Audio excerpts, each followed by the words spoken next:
so much. Um, so thank you for the lovely introduction. So I am Sim. Um, and we'll be talking a little bit today about different tools available for surveys. And this is gonna kind of be what's available for you and kind of helping you decide what tool it is, but it's also gonna kind of more so teach you the mindset and guidance that you want to have when it comes to choosing a tool, not necessarily the specific tools themselves. So it's going to be kind of a multifaceted approach to a very short presentation.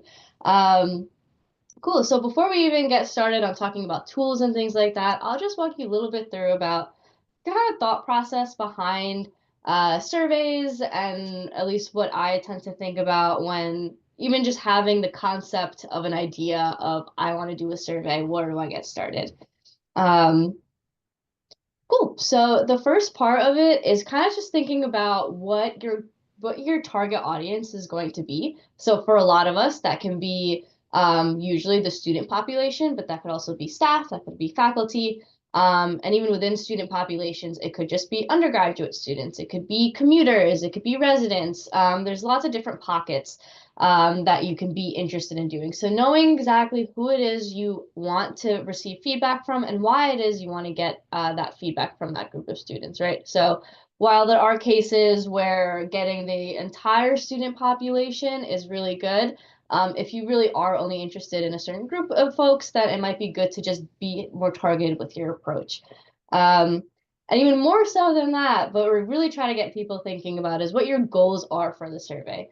And not just generally speaking of like, why do I want to do this? Or I want to know this, and I think a survey is the best way to do it, which may be the case. But it's more so if you were to get your data back tomorrow for this survey you want to make, how are you going to be using it and how is it contributing to what you already know? Are you being intentional with the questions that you ask? How is it going to help you make actionable changes going forward? Is it going to help you make actionable changes in the first place? So these are a lot of things to keep in mind because knowing what your goals are and who your target population is will help you to form those questions so that way each question is really giving you something that's beneficial for you and for your team. Cool. So what are some of the things that make a good question? These are, again, just some tidbits that I tend to keep in mind when I'm creating questions. And they seem pretty typical. When you see them, you're going to be like, okay, yeah, that makes sense. But when there's a lot of considerations you have to keep in mind for every question, it's very easy to get lost and kind of forget some of these things. So again, one of the first things is to make it count. If your survey can go without that question and you don't think it's going to matter too much whether you ask it or not, then it might be something that may or may not be worth asking. Or there could be different ways of going about answering that question, right? So if you're interested in sense of belonging, is asking students, do you feel belong on campus, the correct way to do it? Or are you actually trying to get at, well, do they feel valued? Do they feel supported? Do they have enough resources, right? So getting a little bit deeper into what it is you want to know so your questions can be intentional can be really, really important and help you make an effective survey. Um, a little bit more on the technical aspect of it is asking one thing at a time. You ask anyone who does surveys, one of their pet peeves is going to be double-barreled questions. So asking, are you happy and was this really good might not be the best way to do it because you're asking two things in one question that requires a single answer. So if someone says yes, you don't know if they're saying yes to one of those things or to both of those things or what's going through their head.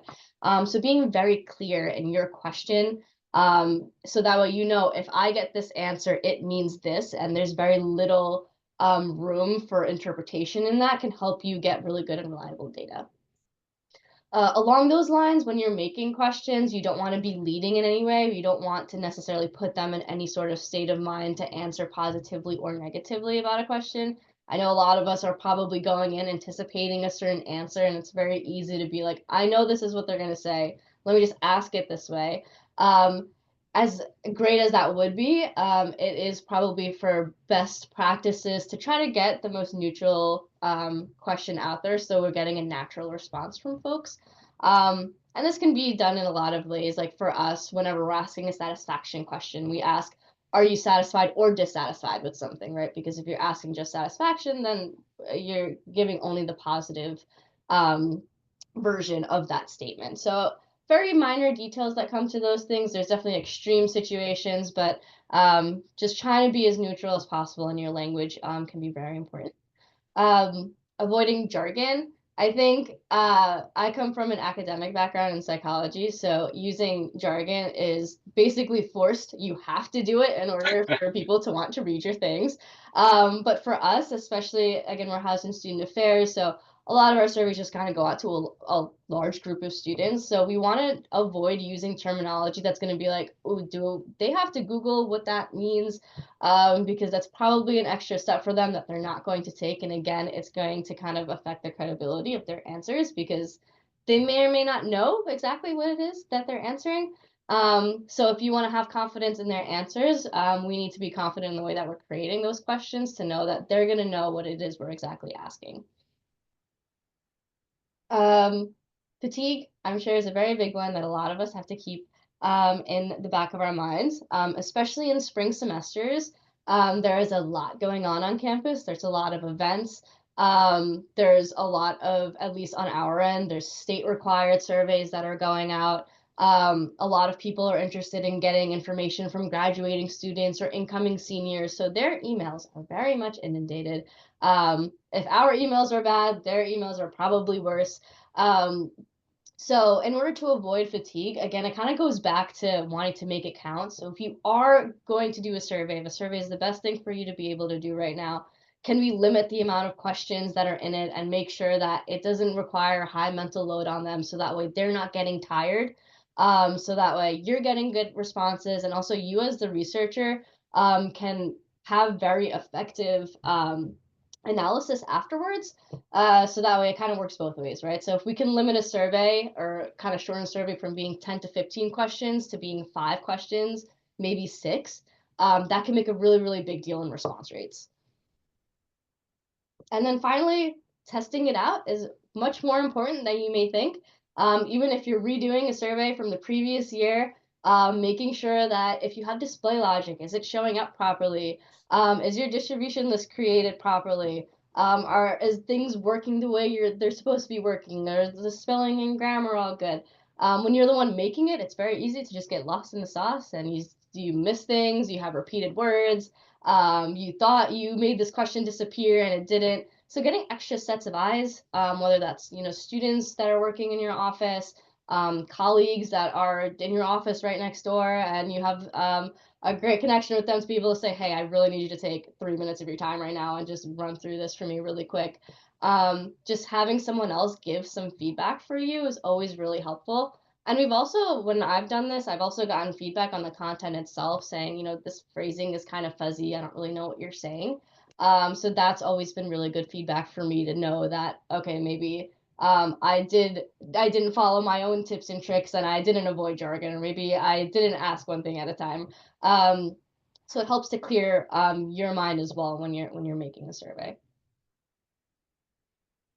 It's excellent. And so, yeah, Sim, I think, laid out for us a really cohesive, great kind of representation of some things that we want to keep in mind when we're designing surveys. And why this is important in the context of choosing the right tool is because often there isn't a good or bad tool. There are often, a slightly good tool, a slightly gooder tool, and the goodest tool. And so, in making those kinds of deliberations, it's often helpful to have exactly the context that Sim just shared, the best practices of what you're trying to do, and even more zoomed out, probably in a fleshed out idea of the goals that you're trying to accomplish, the kinds of things that you want to learn, the insights that you want to share with stakeholders, with others, and even down to some of the details that Sim alluded to around knowing who you want to, from whom you want to collect those insights is also equally as vital when we're thinking about, is this the right tool for the job?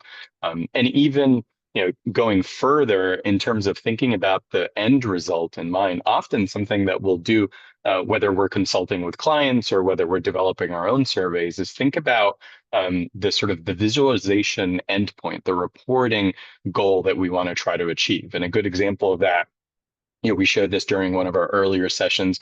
We're really big fans of this superstar named Stephanie Evergreen. If you ever run into her, definitely bask in her superstardom.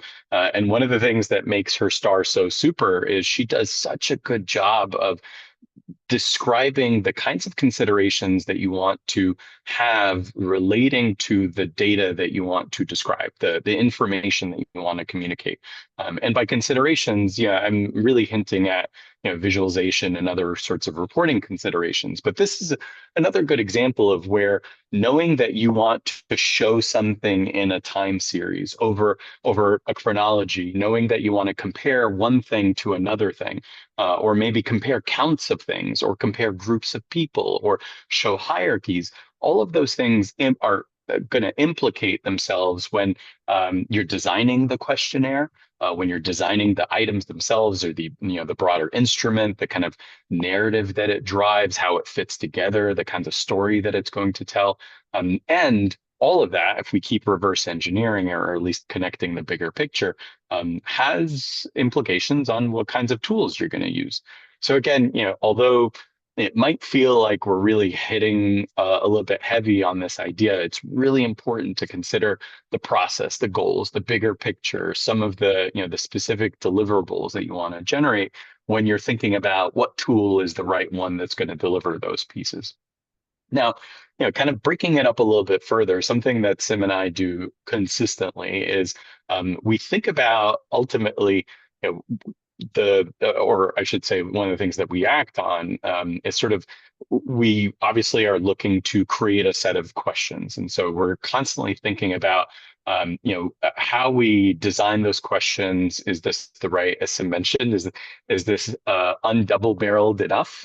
Is there a complexity in this wording that's just creating a lot of cognitive load for the participant, that they're thinking more about how do I answer this question than giving us an honest representation of their perspective or attitude, or whatever recall we want them to generate.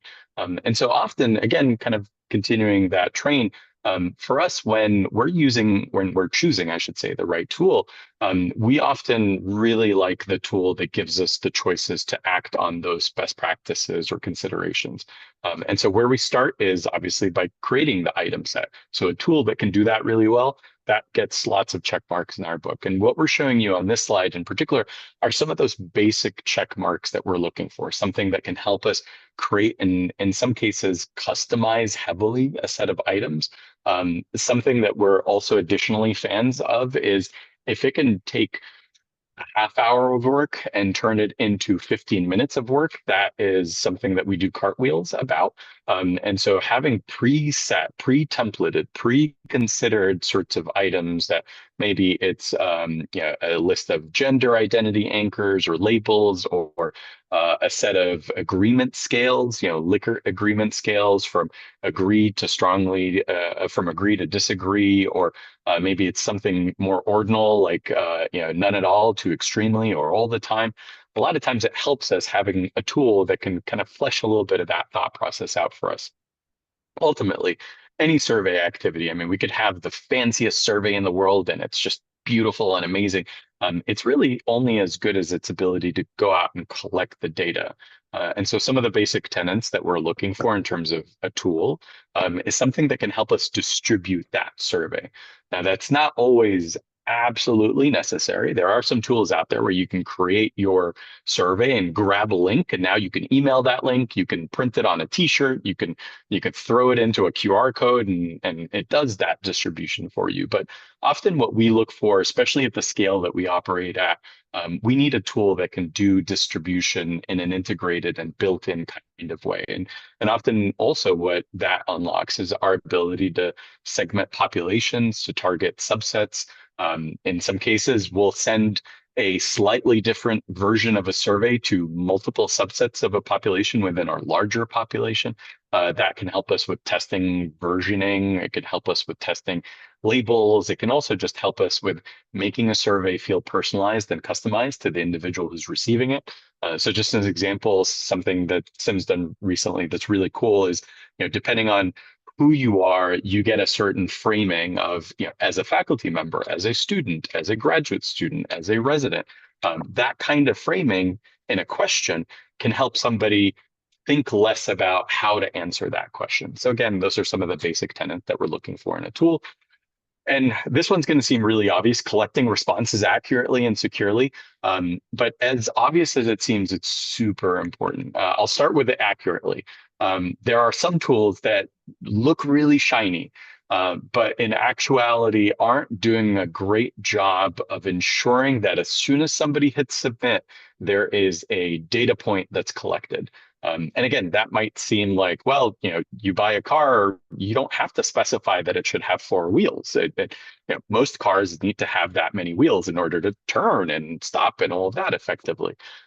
But there are some survey tools out there that don't do as good a job of ensuring that that submit equals a collected data point. And in a similar fashion, the security around when you do collect that data point is a super for a lot of folks I see on the call. This doesn't go above us. And it's also still important to note that there are often many considerations that we have to ensure are either integrated or applied in our work. Just some alphabet soup for you. There's FERPA, there's HIPAA, there's FISMA, there's high tech, there's GDPR. There's all sorts of not just compliance and regulatory constraints and parameters that we have to abide by, but there are also some really important moral and ethical, considerations when somebody shares with us something that they want kept confidential, and we've created that expectation with them. We want to ensure that the tool that we're using can help us meet that expectation, whether it's on the data security side or just in general on a sort of a larger organizational security, organizational governance kind of side. And lastly, and this is probably the newer kid on the block in terms of some of the things that we look for in a survey tool, it's the ability to report out or at least visualize summary information that that tool has collected. I say newer kid on the block because some of the older school tools didn't do this particularly well and often required you to extract your information and pull it into wherever you needed to pull it in order to analyze or to report it out. But some of the more modern tools actually do this natively, and it's a really important consideration for us in the same vein that I shared with you earlier, where something that could take us a half hour, if it takes us 10 minutes in order to share out really quickly or an early snapshot of the results, we're always thumbs up about that kind of time savings. So one way to think about it was this sort of framing that I shared with you already, which is what platform is right for you and how does it meet these basic DNA tenets? The other is really a deeper kind of question, which is what more nuanced features within those are most important to us? Sim and I go back and forth on this all the time. Whenever we're evaluating a project, does it need this kind of thing? Should it be applied this way? And often we're considering really nuanced features within a survey platform. For example, a client might ask, "I really want a preferred name to be included in the question stem itself." So it says, Dear Ahmed, but if I go by Dear A, we want to make sure that Dear A is what's used and not, some other name or some generic.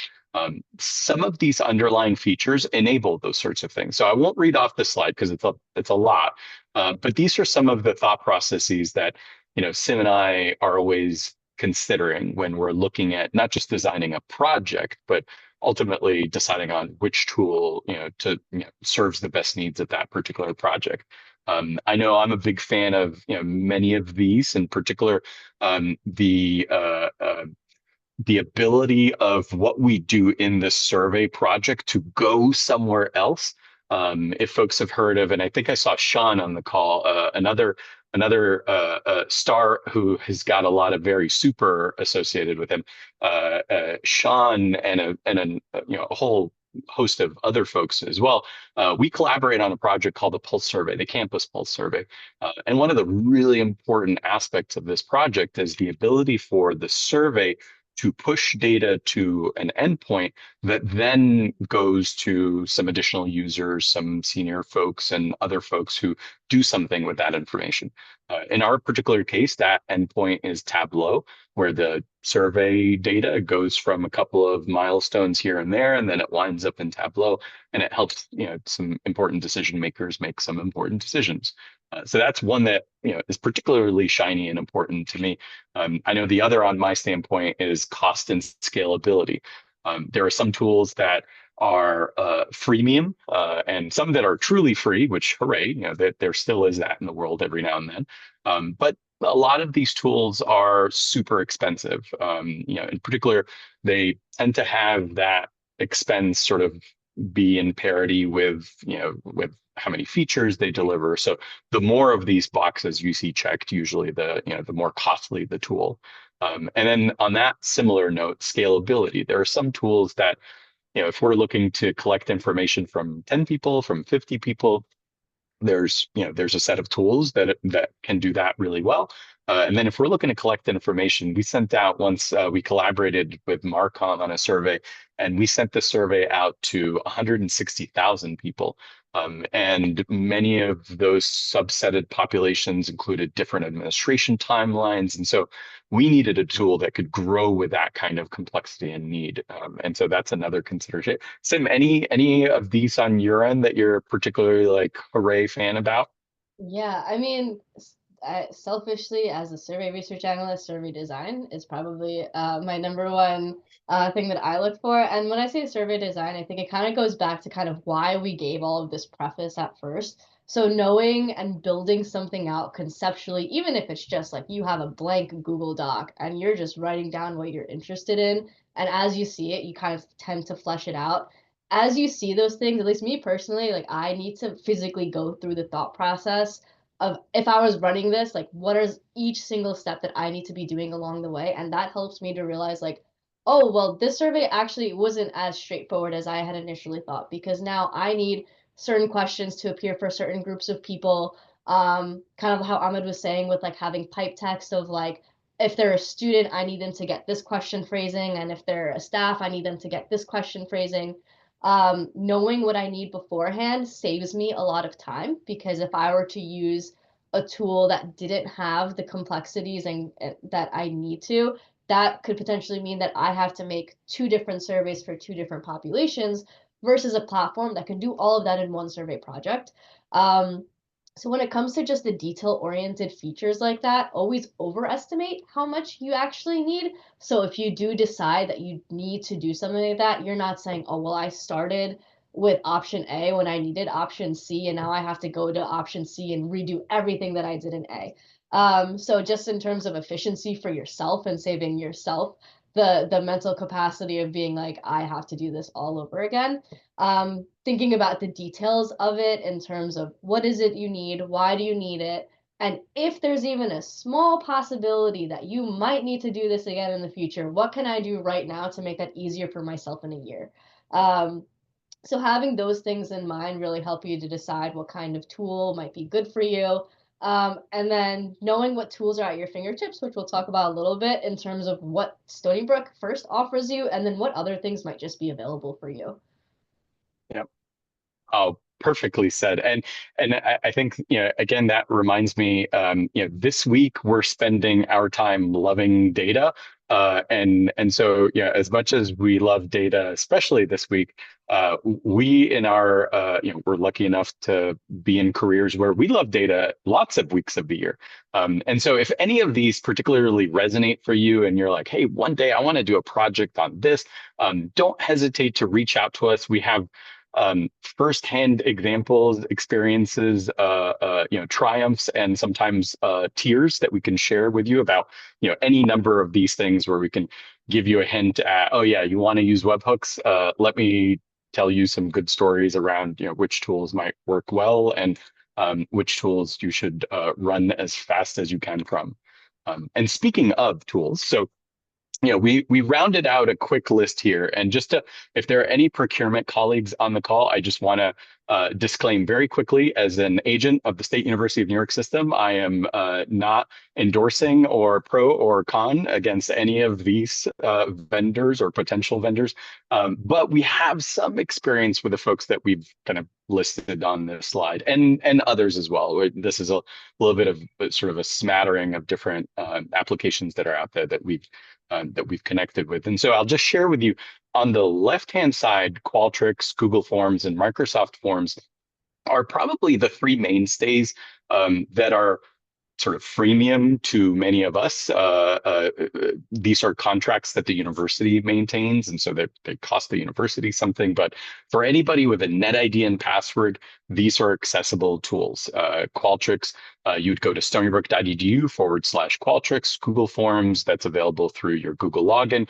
For our folks on the East Campus side, on the Stony Brook Medicine side, Microsoft Forms are more commonly used because of, they're on the sort of Microsoft and Exchange environment. Although West Campus folks also have access to Microsoft Forms if you look for it in the Microsoft apps list. And they both do, at least the Google Forms and the Microsoft Forms do pretty basic and survey kinds of approaches. Designing a basic set of items, encoding those items into a link that then you could send out, refer out. I'm going to come back to Qualtrics in a little bit, but I'm going to skip ahead and talk a little bit about REDCap, which is another institutional tool. This is particularly probably salient to the Stony Brook Medicine folks. It's predominantly a research tool used to do survey research. But one of the things that makes their cap so red is that they do HIPAA compliant surveying. So if there is a project that you need to collect protected health information, in which you need to collect protected health information, or there's some other constraint that, or guideline or goal in which you need to collect data very sensitively, REDCap is a great tool in that regard. Mentimeter, we'll share really quickly, is one that Sim and I every now and then will dabble in, and this is probably more familiar for the folks who are interested in audience response systems. There are other platforms out there like Poll Everywhere and similar, where you can, in your presentation or in situ, conduct a survey, collect that information, and give the feedback right in the moment. And speaking of those sorts of almost quasi-survey platforms, Brightspace is a good example. SB Engaged, Handshake are also examples of platforms that are right around us that do surveying, and in some cases do it well, and can be leveraged in that regard. Some tools, so on the right side, we did want to list some tools that are out there that are sort of newish kids on the block that do some very cool things very innovatively. They're not necessarily tools that we have institutional licenses for, although departments may have proximate licenses for them. But SurveyMonkey, JotForm, Typeform, Medallia, Select Survey, there's a whole list out there of some of these tools that do a good job. Particularly, some of them innovate on the either on the user interface or the user experience side, or even on the more explicitly on tools like AI or add-ons, especially around things like sentiment analysis or visualization. So they're very fancy and very important. But most of what we can accomplish, actually, I'll highlight with Qualtrics. And to be respectful of your time, I won't show you too much on this today, but I'll just kind of highlight for you a couple of considerations. So here's Google Forms, just in terms of if you've never seen that interface. It's got some fanciness where you can use some of those new brand fonts that are coming online. You got Microsoft Forms, which if I log into really quickly, you should be able to see. Again, really similar interface. One of the cool things is that you can use Copilot to draft your survey if you like. REDCap, which just to demonstrate how secure it is, it locked me out because I'm at minute 11 of 10 of access. This is what Mentimeter looks like. This is what Qualtrics looks like. And we're always happy to share with you more of the tips and tricks related to kind of the granular aspects of Qualtrics, because we could probably, some folks I know on this call, we've been in trainings where we could probably spend weeks on end talking about some of the cool, underlying aspects of Qualtrics. But, we just wanted to make sure that folks could see their access to these tools. And don't hesitate to reach out to Sim and I. I think we have our contact info in, or we do have our names on the slide deck that you should be getting, but we also share some additional resources in some of our other slides. So don't hesitate to reach out. Sim, any final words? Yeah, no, that I think that basically covered it. There was a question in the chat, so hopefully Oh, I answered that if that's what you were asking.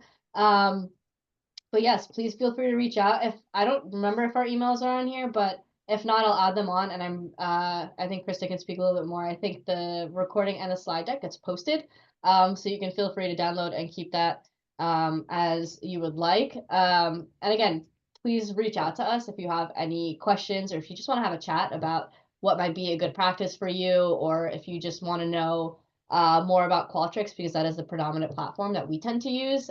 We can offer you a little bit or a lot of bit of knowledge as much as you're interested in. All right, fantastic. Thank you so much for a great presentation, Sim and Ahmed. And happy Love Data Week, everyone. Great. Bye. Yeah. to see y'all.